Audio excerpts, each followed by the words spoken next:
వీడియోలోకి వెళ్ళే ముందు ఒకే ఒక విషయం ఫ్రెండ్స్, ఎవరైనా కొత్త వాళ్ళు చూసినట్టయితే ప్లీజ్ లైక్ చేసి చూడండి ఫ్రెండ్స్. ఎందుకన్నట్టయితే మీరు లైక్ చేసిన యూట్యూబ్ ఆల్గోరిథం అనేది చాలా మందికి చూపించేకి సపోర్ట్ చేస్తుంది అనమాట. So please like, share and subscribe to my channel friends. Hello hi friends, welcome back to my channel. Here is the non spoiler movie review of the film Naa Saami Ranga, directed by Vijay. First thing first, movie తర్వాత నా experience చెప్పాలంటే బాగుంది friends. మంచి stuff ఉంది, మంచి energy levels ఉన్నాయి, మంచి scenes ఉన్నాయి. నాకైతే వింటేజ్ నాగార్జున గారిని చూసినట్టుంది. అంటే వాల్తేరు వీరయ్యలో మనం వింటేజ్ చిరంజీవి గారిని చూసాం కదా, ఈ మూవీలో ఈ స్టైల్ అనమాట.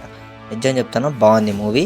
అండ్ మూవీలో ప్లస్ పాయింట్స్ చెప్పుకోవాలన్నట్టయితే మంచి సీన్స్ బాగున్నాయి ఫ్రెండ్స్. అంటే కామెడీ జనరేషన్ చేసిన విధానం ఫస్ట్ హాఫ్లో అయినా కానీ బాగుంది. ఇంకా ఇంటర్వెల్కి ముందర ఒక సీన్ వస్తుంది, ఒక యాక్షన్ సీను. నిజం ఫ్రెండ్స్, ఆ ఫైట్ సీన్ అంతా కూడా ఎక్స్ట్రాడినరీ. అసలు నిజం అంటే అప్పుడు అందరూ ఇంకా ఎగరేస్తాం అట్లుంది. ఇంకా విజిల్స్. ఇంకా సెకండ్ హాఫ్ గురించి మాట్లాడుకున్నట్టయితే సెకండ్ హాఫ్లో కొంచెం స్లో నెరేషన్ ఉంటుంది, కానీ దానికి తగ్గట్టు కొంచెం ట్విస్ట్ అండ్ టర్న్స్తో కొంచెం పోతూ ఉంటుంది. కానీ లాస్ట్ 30 సీన్స్ మాత్రం మళ్ళీ ఎక్స్ట్రాడినరీ. అంటే మూవీ డల్ అవుతుంది అనుకున్నప్పుడు ఒక యాక్షన్ సీన్స్తో పైకి లేపేసినాడు. ఇంకా మళ్ళీ లాస్ట్ 30 మినిట్స్లో ఒక ఎమోషనల్ సీన్, చాలా ఎమోషన్ ఉంటుంది. మీకు టచ్ అయ్యే వాళ్ళు ఫ్యామిలీ ఆడియన్స్ అయితే టచ్ అయిపోతారు. నేనైతే అంత టచ్ కాలేదు, కానీ ఓకే, ఇట్స్ డీసెంట్. ఇంకా బాలైన విషయాన్ని గురించి మాట్లాడుకున్నట్టయితే ఫస్ట్ హాఫ్లో 30 మినిట్స్, అంటే ఫస్ట్ ఇంట్రడక్షన్ 30 మినిట్స్ కూడా బీజిఎం అవసరం లేదనిపించింది. కానీ బీజిఎం స్ట్రెచ్ చేసి కొట్టినట్టు అనిపిస్తుంది. అంటే లౌడ్ వస్తుంది అనమాట, అంత టచ్ కాదు. ఇంకా పాటల విషయానికి వచ్చినట్టయితే పాటలు యావి కూడా అంత బాగాలేవు ఫ్రెండ్స్. అంటే ఓకే అనిపించినాయి, కానీ మళ్ళీ అంత ఎక్స్ట్రాడినరీ అని మాత్రం చెప్పలేం.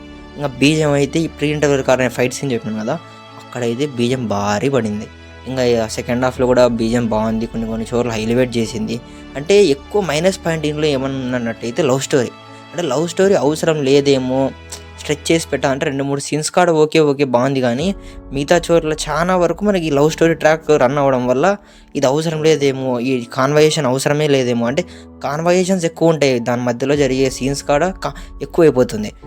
దానివల్ల ఏమవుతుందంటే కామెడీ సీన్స్ కూడా మనకు అంత టచ్ కాదనమాట. ఇది ఫ్రెండ్స్ పరిస్థితి. మూవీ అయితే బాగానే ఉంది, చూడొచ్చు.